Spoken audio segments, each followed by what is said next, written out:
En la Grecia antigua, una serie de competencias atléticas fueron disputadas por participantes de diversas ciudades-estados a partir del año 776 a.C. Hoy, esas justas deportivas se denominan como Juegos Olímpicos Antiguos, pero en su momento fueron modernos. Si bien Macaya Márquez ya hacía sus primeros pasos en el periodismo deportivo, no fue enviado a cubrir ese evento debido a que el fútbol no formaba parte de las disciplinas disputadas, entre otras razones porque todavía no se había inventado. Pero un día se hizo la luz y el fútbol se inventó. Entonces, 22 personas corrieron atrás de una pelota para llevarse una medalla en sus cuellos. Por eso repasamos la historia completa y jamás revelada del fútbol en los Juegos Olímpicos. Según una leyenda, fue Heracles o Hércules quien llamó Juegos Olímpicos a una serie de eventos deportivos en honor a su padre Zeus. Luego de superar los 12 trabajos que lo convirtieron en un héroe entre los griegos, decidió construir el primer estadio olímpico como forma de agradecimiento al rey de los dioses. Tranquilamente le podría haber mandado un mensaje, y aunque en esa época no existían, bien le hubiese venido tener un buen teléfono. Celucash. En Celucash podés comprar celulares reacondicionados de primeras marcas. Celucash. Compra tu próximo smartphone con garantía y en cuotas. Nació Cristo y pasaron 1896 años para que se disputen los Juegos Olímpicos como más o menos los conocemos hoy en día. Se seguían disputando en Grecia, y más precisamente en Atenas, como sede. Si bien en esa primera edición no hubo oficialmente fútbol, fuentes no oficiales y flojas de papeles indican que se habrían jugado 2 partidos a manera de exhibición. Los participantes fueron un combinado de Atenas, que no pudo hacerse fuerte como local y fue derrotado por un representativo de Esmirna, parte del Imperio Otomano y hoy ciudad de Turquía. Y a su vez, los del otomano luego jugaron otro mano a mano que perdieron ante un combinado danés por 15-0, aparentemente al no presentar a todos sus titulares. Con el cambio de siglo, en los Juegos de París en 1900 ya sí hay registros sobre fútbol, pero no todavía de Bonadeo informando las 24 horas sobre el gran evento deportivo mundial. Sin embargo, este torneo de fútbol tampoco fue oficial debido a que los equipos participantes representaban a clubes o instituciones educativas. Lo mismo ocurrió en los Juegos de San Luis en 1904, pero no la provincia propiedad de Rodríguez A, sino en Estados Unidos. Si bien no representaban a países propiamente dichos, el Comité Olímpico Internacional metió escritorio y terminó optando por reconocerle las medallas ganadas por los clubes a sus naciones de origen, siendo los beneficiados Reino Unido, Francia, Bélgica, Canadá y Estados Unidos. Para Londres 1908 ya dejaron de hacer boludeces y por primera vez se organizó un torneo oficial de selecciones. Entonces, el debut oficial del fútbol en los Juegos Olímpicos fue con un partido donde el gran equipo danés le ganó a Francia por 9-0. Sin embargo, el primero en ganar la medalla dorada fue Reino Unido, que derrotó justamente en la final a Dinamarca. Además, los británicos repitieron el logro en los Juegos Olímpicos de Estocolmo en 1912, derrotando otra vez en la final a Dinamarca, en un partido que más de 100 años después se utilizaría de fondo en los videos de uno de los mejores canales sobre fútbol de habla hispana en YouTube.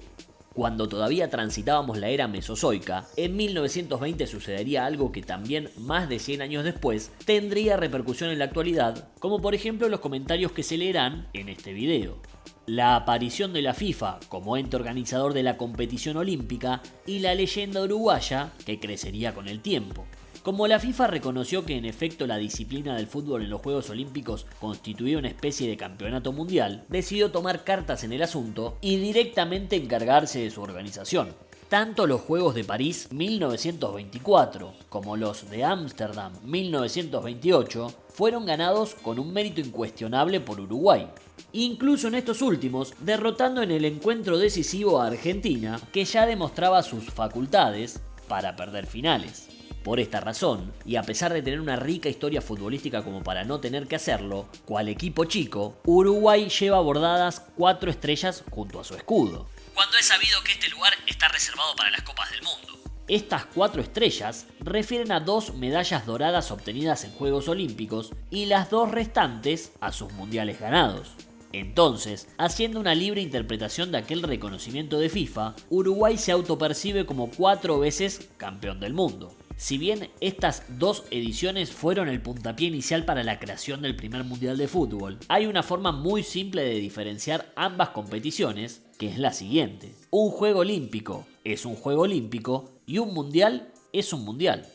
2 años más tarde, en 1930, en Uruguay se disputó el primer mundial de fútbol, donde justamente Uruguay dio la vuelta olímpica otra vez ante Argentina. Y para los Juegos de Los Ángeles 1932, los de la FIFA más que nunca se hicieron olímpicamente los boludos y no organizaron el torneo para no opacar el flamante mundial recientemente creado. El fútbol volvió como disciplina en Berlín 1936, pero con prohibición de participar a jugadores profesionales. Por lo tanto, debido al crecimiento constante de la Copa del Mundo, lentamente esta competición pasó a importar menos que desayuno en historia de Instagram.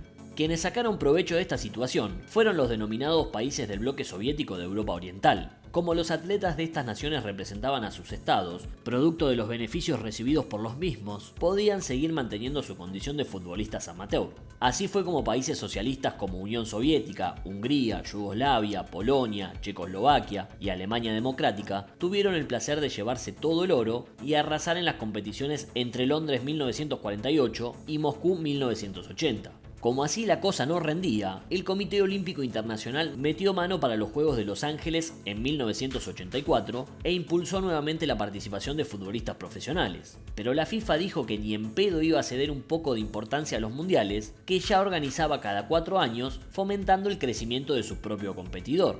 No obstante, las partes se acercaron y llegaron a una decisión salomónica. La FIFA usó uno de sus clásicos recursos. Finalmente aceptó que los países chotos futbolísticamente, que representaban a continentes como África, Asia, Oceanía, México y alrededores, sí pudieran presentar equipos profesionales, mientras que los países buenos provenientes de Europa y Sudamérica podrían presentar equipos juveniles siempre y cuando los jugadores no hubiesen disputado un mundial. Aún así, bajo estas desventajosas condiciones, en los 2 juegos que se aplicaron estas medidas, todas las medallas, ya sean doradas, de plata o de bronce, como así también el cuarto equipo que se quedó sin presea, se las repartieron exclusivamente entre europeos y sudamericanos. Bajo este régimen, los campeones fueron Francia y la Unión Soviética, derrotando ambas veces en la final a Brasil. En 1992, para los Juegos de Barcelona, otra vez cambiaron las reglas y son las que se mantienen hasta hoy en día.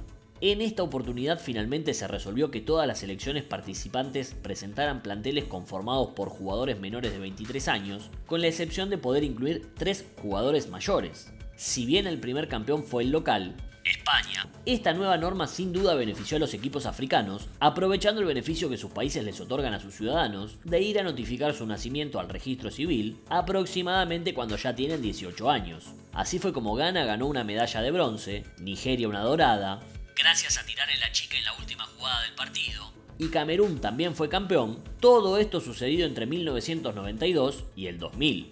Ya entrado el nuevo milenio, comenzaron a pasar cosas extrañas como Argentina ganando 2 finales consecutivas, más si sus DTs eran Bielsa y el Checho Batista, logrando ser bicampeón olímpico en la era de la televisión a color.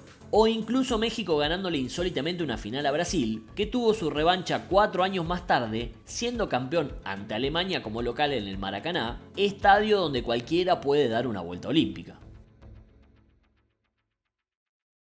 El gol olímpico se llama gol olímpico porque un exjugador de Huracán, Cesareo Onsari, le hizo un gol desde el córner a Uruguay en el año 24, cuando Uruguay venía justamente de ganar el campeonato olímpico por primera vez en su historia. Y el partido del sudamericano se define en la cancha Sportivo Barracas con este gol olímpico, muy bien ubicado el árbitro, ¿no es cierto?, con ese batón extraño, error del arquero uruguayo. A partir de esta conquista y de que Argentina le ganaba al campeón olímpico, empezamos a vivir la era de los goles olímpicos que honramos hoy.